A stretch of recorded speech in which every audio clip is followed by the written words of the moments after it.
గోదారొల్లంటే మర్యాద, మర్యాద అంటేనే గోదారొల్లు. ఇంటికొచ్చిన అతిథికి కడుపు నింపనిదే అడుగు బయట పెట్టనియారు. ఇక అల్లుడైతే చిన్నగుండది మర్యాద. దునియాంతా మారు మోగేటట్టు 100 రకాల పిండి వంటలతోని కడుపు నింపుతారు. గోదారొల్లతోని అట్లుంటది మరి అనేటట్టే చేస్తుంటారు. మరి మనకేం తక్కువ? గోదారొల్ల ట్రెండ్ మన తాన కూడా ఫాలో అవుతామంటాండ్రు వీళ్ళు. మరి చూడుండ్రి వీళ్ళ మర్యాదలు ఎట్లున్నాయా. అబ్బబ్బబ్బబ్బా, స్వీట్ల దుకాణాలున్న ఐటమ్స్ అన్ని దింపిండ్రు కదా, ఏది ఇడిచిపెట్టలేదు. అన్ని స్వీట్లు పెట్టిండ్రు. ఒక్క జరంత దగ్గరికి పెట్టు, అన్ని స్వీట్లు పడతాయో లేదో మరి. దసరా పండుగ స్పెషల్ అంటే గారెలు మడుగులు లేకుంటే గలవదు కదా. ఇక సంక్రాంతి సకినాలు కూడా ఇడిచిపెట్టలేదు. ఆయనతో పిల్లగాడు వంటి చేత్తోని ఎంతసేపు తింటాడని పెళ్లి పిల్ల గోరు ముద్దలు పెడుతున్నది కదా.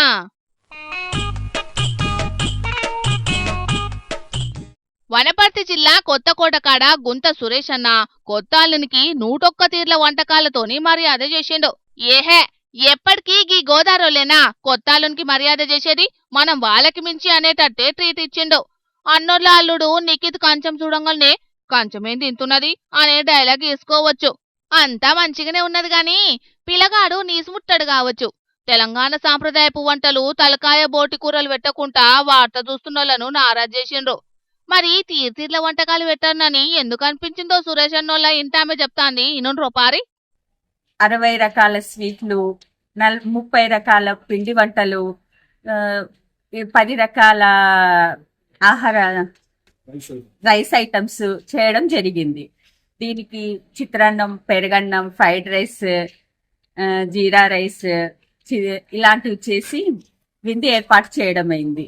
మొదటిసారి మా అల్లుడు ఇంటికి వస్తున్నాడు కాబట్టి మేము జీవితకాలం ఇది గుర్తుండాలి, తనకు గాని మాకు గాని బాగా గుర్తుండాలని ఈ విధంగా ఏర్పాటు చేయడం జరిగింది.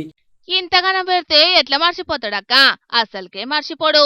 101కి 100 స్వీట్లే ఉండేటాలకు ఒక్కటి తక్కువైంది పుష్ప అని అల్లుడు మస్తు ఫీల్ అయితే తులం బంగారం చేతిలో పెట్టి కూల్ చేసిండ్రట సురేష్ అన్నోళ్ళు. ఓ అక్క, అల్లునికి జీడిగింజతోని దిష్టి తీయండ్రి, లేకుంటే తిన్నందుకు కాదు జనాలు చూసినందుకే కడుపునొస్తదని అనబట్టిండ్రు ఈ వీడియో చూసిన జనాలు. నా పేరు నిఖిత్, మాది వరంగల్. నేను దసరా పండుగ సందర్భంగా మా అత్తగారిలో అయిన కొత్తకోటకు వచ్చినాను. అయితే ఈ దసరా పండుగ విశేషంగా నాకు 101 రకాల వంటలతో భోజనం వడ్డించారు. నేను చాలా సంతోషంగా ఫీల్ అయ్యాను. తమ్ముడు మాత్రం మస్తు ఖుషి అయినట్టున్నాడు. ఇక ఈ భోజనాల గురించి అందరికి చెప్పుకొని జీవితాంతం మర్చిపోని మధుర జ్ఞాపకంగా దాచుకున్నట్టే ఉన్నాడు పోన్రి.